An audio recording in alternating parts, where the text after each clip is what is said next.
यशोदा अपने बेटे के साथ सीतापुर में रहती थी। उसकी बेटी की शादी कुछ ही दिनों पहले प्रीत नाम की एक लड़की से होती है। यशोदा को अपने घर में किटी पार्टी रखने का बहुत शौक होता है। एक दिन उसके घर में पार्टी हो रही होती है। चलिए चलिए आइए, अब सब आ जाइए, हम तंबोला खेलते हैं। प्रीति, ये पेपर सब में बांट दो। जी मम्मी जी। प्रीति सबको पेपर बांट देती है। यशोदा नंबर बोलना शुरू करती है और खेल शुरू हो जाता है। प्रीति ये सब देखकर बोर हो रही होती है। ये मम्मी जी भी क्या बोरिंग किटी पार्टी करती हैं। बच्चों की तरह सबको गेम खिलाती हैं। पार्टी में तो कोई जान ही नहीं है। हर हफ्ते बस तंबोला अंताक्षरी, तंबोला अंताक्षरी। लगता है मुझे ही कुछ करना पड़ेगा। प्रीति देखती है कि मिसेस उषा का फोन बजता है और वो फोन उठाने के लिए बाहर आ जाती है। अरे, ये मिसेस उषा इतनी परेशान क्यों लग रही है? प्रीति उनकी बातें सुनने के लिए किसी बहाने से उनके पास जाकर खड़ी होती है। उषा अपने पति से झगड़ा कर रही होती है। मुझे नहीं पता, तुम जानो या तुम्हारा काम जाने, मैं तुम्हारी नौकर नहीं हूँ कि हर वक्त तुम्हारे आगे पीछे डोलती रहूं। उषा फोन काट देती है और फिर खेल में शामिल हो जाती है। वाह, ये हुई ना कुछ चटपटी खबर। पार्टी खत्म हो जाती है और प्रीति मिसेस कमला के पास आती है और गॉसिप करना शुरू कर देती है। कमला जी, ये उषा जी तो अपने पति से बड़ी ही बुरी तरह से बात करती हैं। अच्छा, क्यों, क्या हुआ?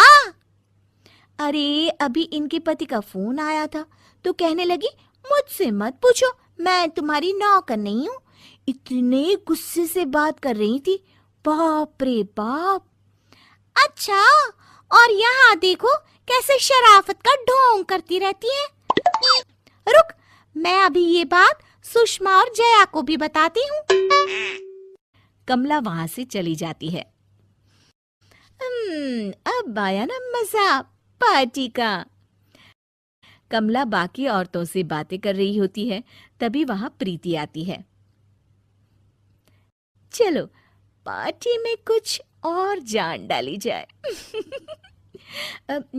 वैसे आप लोगों की एक बात तो माननी पड़ेगी, कमला जी सबसे अच्छी बनकर आती हैं।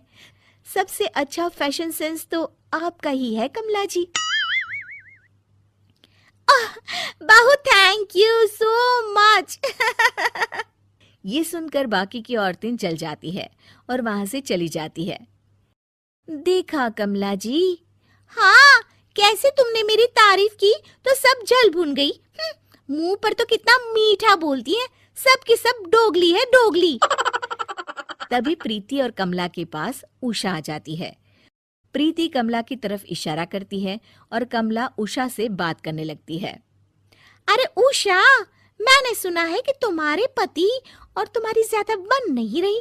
अरे संभालो भाई, ये पति की डोर ना हाथों में रखनी पड़ती है, नहीं तो सावधानी हटी, दुर्घटना घटी। क्या? इस तरह से बात करने की आपकी हिम्मत कैसे हुई? ऐसी बातें करते हुए आपको शर्म नहीं आती? तभी वहां यशोदा आ जाती है। अरे क्या हुआ उषा, तुम इतना गुस्सा क्यों कर रही हो? गुस्से वाली तो बात ही है ना यशोदा जी। देखिए तो आपकी पार्टी में किस तरह की बातें हो रही है। ये कमला जी मेरे पति के बारे में न जाने क्या क्या कह रही है।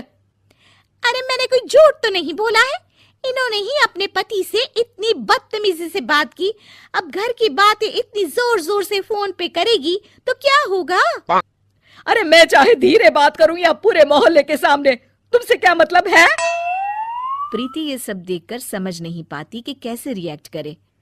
बाप रे, ये तो मामला कुछ ज्यादा ही सीरियस हो गया। आप लोग प्लीज झगड़ा मत करिए। देखिए, हमारी पार्टी का रूल था ना कि कोई भी बेकार की गॉसिप या बातें नहीं करेगा। फिर उषा जी और कमला जी, आपने ये रूल क्यों तोड़ा? ठीक है यशोदा, अगर मेरी वजह से इस पार्टी में ये सब हो रहा है ना तो मैं चली जाती हूँ। सच तो ये है कि ये सब मुझसे जलती है, मेरे ड्रेसिंग स्टाइल की वजह से। हाय राम, कितना झूठ बोल रही है ये कमला। मैं आज के बाद ना किसी भी पार्टी में कभी नहीं आऊंगी। हाँ। अरे हाँ, मैं भी नहीं आऊंगी, समझी? यशोदा ये सब देखकर अपना सर पकड़ लेती है और उसकी सारी सहेलियां वहां से चली जाती है। प्रीति को ये सब देखकर दुख हो रहा होता है। अरे पता नहीं इन लोगों को अचानक से क्या हो गया। हर बार तो आराम से खेलती थी और इतना अच्छा लगता था। मम्मी जी, सब मेरी गलती है। मैंने ही कमला जी को उषा जी के पति के बारे में बताया था। मुझे आप लोगों का ऐसे हर बार सिर्फ गेम खेलना बड़ा ही बोरिंग लगता था, पर मुझे नहीं पता था कि मामला इतना सीरियस हो जाएगा। तुम्हें लगा कि गॉसिप करके तुम माहौल अच्छा करोगी, हैं? ये सब बेकार की बातें करके हमेशा माहौल खराब होता है, समझी? आज तुम्हारी वजह से हम सबकी दोस्ती टूट गई। मुझे माफ कर दीजिए मम्मी जी, आज से मैं कभी गॉसिप नहीं करूंगी।